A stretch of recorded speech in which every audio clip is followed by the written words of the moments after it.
The transportation sector in India has gone through a huge change over the last 9 years. I think you are sitting on the cusp, even with this growth, of a revolution. And that the underpinning of that, Navika, if I may, are based upon 4 fundamental precepts that have transformed India in the last 9 years under the leadership of Prime Minister Modi. The first, of course, is the fact that India today is the only bright, shining star on the economic paradigm across the world, growing at 6.1% on a compounded annual growth rate basis.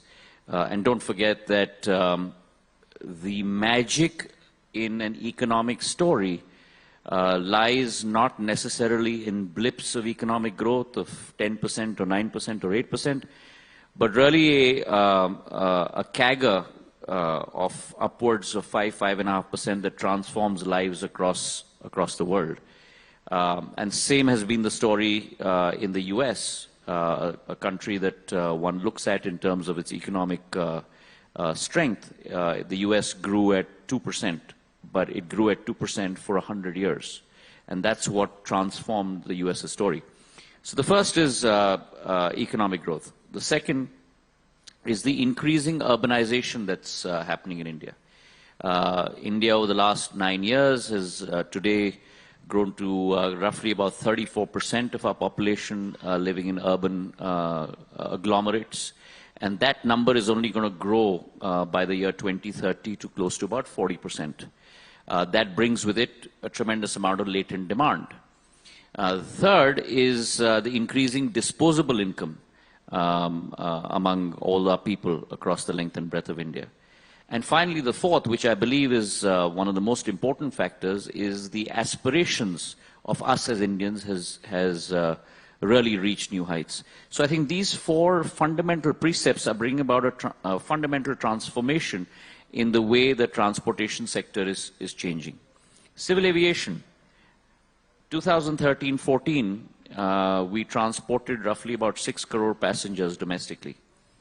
Last year, we transported close to about 14.5 crore passengers domestically. So the sector itself has doubled, or more than doubled, in the last 9 years. And if you ask me honestly, number for 2030, I'm looking at this sector going at from 14.5 crore passengers to close to 45 crore passengers. So that's the kind of growth numbers that you're looking at in the next 7 to 8 years, with the tremendous amount and desire for people to travel. Underpinning of that is a change in the way we are rolling out the sector. India built 74 airports from independence till 2013. That's roughly about 66 years. 2014, 67 years. And in the last 9 years, we have built 74 airports, heliports, and waterdromes, doubled that number to 148. So what India managed to do in 67 years, we have done in the last 9 years. But the journey has just started.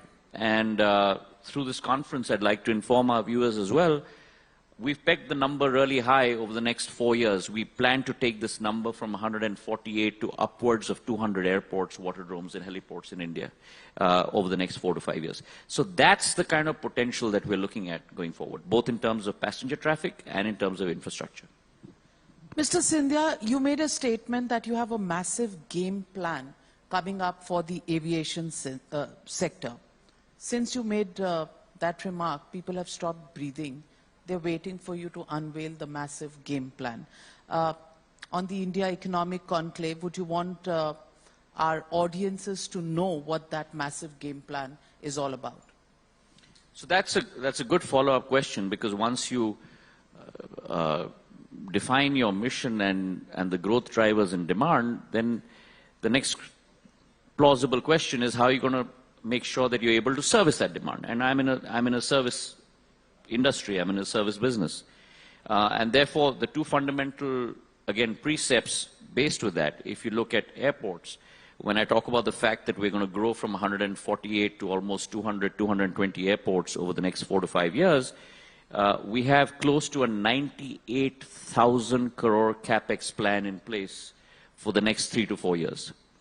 That is going to be driven not only by the private sector, but it's going to be driven by the private sector and the public sector through Airports Authority of India.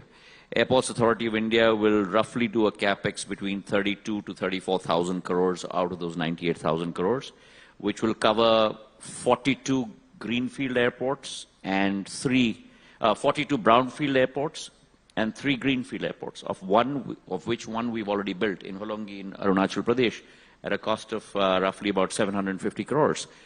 The private sector, through the capex number that I just talked about, roughly about 60,000 crores odd, will expand capacity in 4 brownfield airports and build out an additional 3 greenfield airports.